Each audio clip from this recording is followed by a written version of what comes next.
All right, John. What would you like to talk about? Well, you asked me the other day about my teaching philosophy. I haven't even thought much about it, but I think I could just extemporaneously go on and say something about teaching. Yeah, and let's preface that with let's think about the way college classes were taught, or even probably most of us remember high school. Same idea: rows of desks, teacher up front, holding forth, chalkboard. Nothing wrong with the chalkboard, and I know you used it too. But there's a certain standard that you know was around since the Industrial Revolution when they started doing sort of mass education for basic education levels, so people could work in factories, say. And there's a lot of ways that doesn't necessarily work super well No, I agree. When in I was teaching. So anyway, when I was teaching at Purdue, they had all the chairs in line, so that in rows, and they were fixed to the floor, so you couldn't move them. So oftentimes, if a student in the first row made a comment to me in the front and talking to me, I could hear him or her, and so could the other kids in the first or maybe the second row. But then in the third and the fourth row back, they couldn't hear him because the voice was projecting forward. So what I always did at Michigan, when I was able to get rooms, which I always got from the first day, where I could move the chairs, I made it a circle. So then everybody could hear everyone. So I think that's one of the necessities of when you teach a small 20, 18, 22, 25 people classes, to have everybody in a circle so that people can look at one another and hear one another. And of course, I can see everyone in a circle better. So if they have their iPhones out, I will pick up their iPhone and step on it and destroy it. yeah, throw it out the window. Yeah. The is there an upper limit?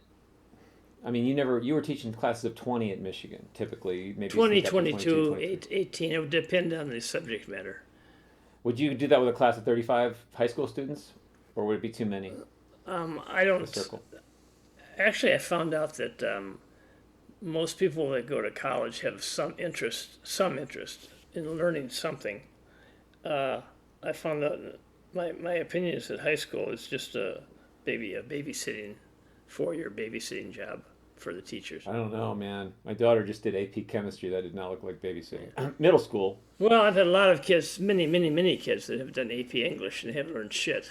So maybe Yeah. it's different. Well, maybe it's because English teachers are just not as sharp as chemistry teachers. I wouldn't say that because I'm an English teacher. But anyway. All right, so you're in a circle. That's it. We're done. Great teaching philosophy.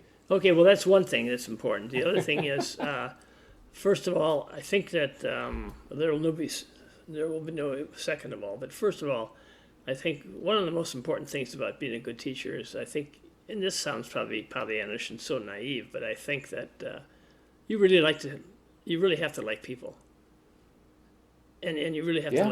you really have to have like young people who will challenge your mind. And when you're teaching, Did you find teachers? Sorry to interrupt. Did you have colleagues that didn't like people? Oh, yes, many times. I mean, I learned from my students every semester or something, and I have had sat in faculty meetings and say, well, my students are so stupid, they don't teach me anything. I learned stuff, most of it was dirty, slang and stuff like that. But no, I learned so much from my students. It was valuable in life and interesting, and I like my students. I genuinely like my students, and they like me. I remember when I first started at Michigan in '86 or '87. There was another man that started with me, and my dress. I always dress, I would say casual. But anyway, Yeah. but this guy was an arrogant fuck, and he always dressed in suits and had a tie on. And one time he told me, he said, this is the first year I was working there, and he said, you're never going to make it here. I said, why not? He says, because you don't dress properly. And the next year he was fired because the students hated him, and I was there for 33 years. So, it's not the matter. It's how you relate to people. If people like you, and then they will try to please you.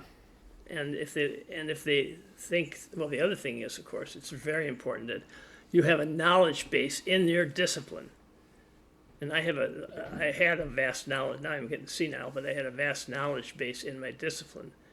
And I felt that what I was teaching, see, in English, the English is divided between literature and composition, and composition is like a stepchild to literature. Everybody, wants to teach literature because they think it's so important. But I realized that I taught literature, but it was I liked literature because of my life experiences. But these kids that are 18, 19, 20 years old, they don't have my life experiences. I mean, they're teaching Shakespeare in high school. In Merchant of Venice, I thought like when I was 14 years old, I didn't know something when I was 14 years old. Didn't know about treachery and about people, prejudice and stuff like that.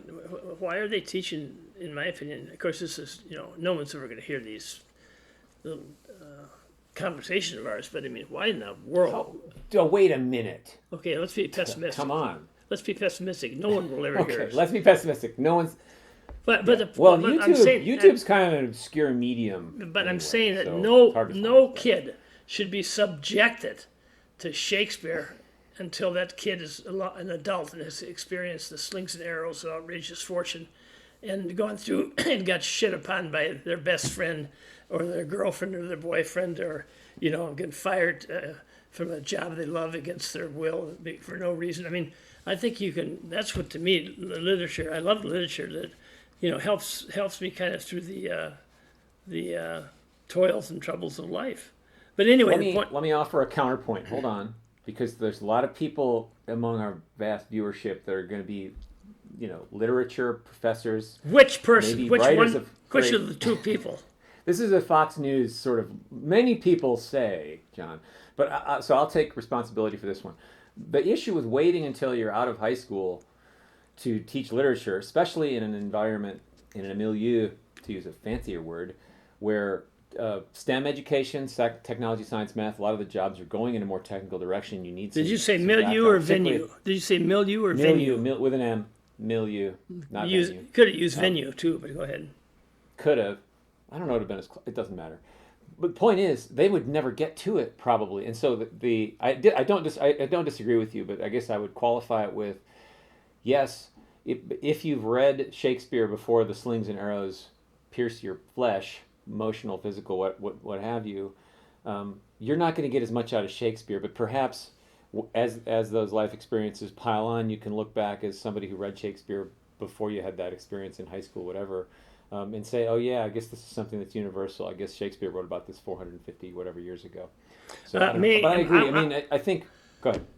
I just want to interrupt you because you see the problem is with Shakespeare, and there's a long history I could go to, but I'm not going to. But basically, Shakespeare, as we read it today, is not Shakespeare as it was written, and so you don't get the full impact of Shakespeare because there were two people, Thomas Balder.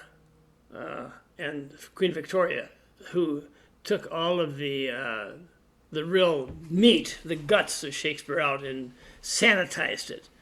So if you ever want to understand Shakespeare, there's a book by the great linguist Eric Partridge. It's called Shakespeare's Body.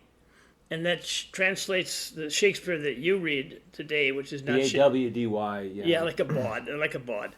And it's an unbelievably interesting book, and it translates all the filth that Shakespeare wrote about. And so everything is so sanitized now that, you say, oh, your daughter's out there in the backyard making the beast with the two backs. Hello?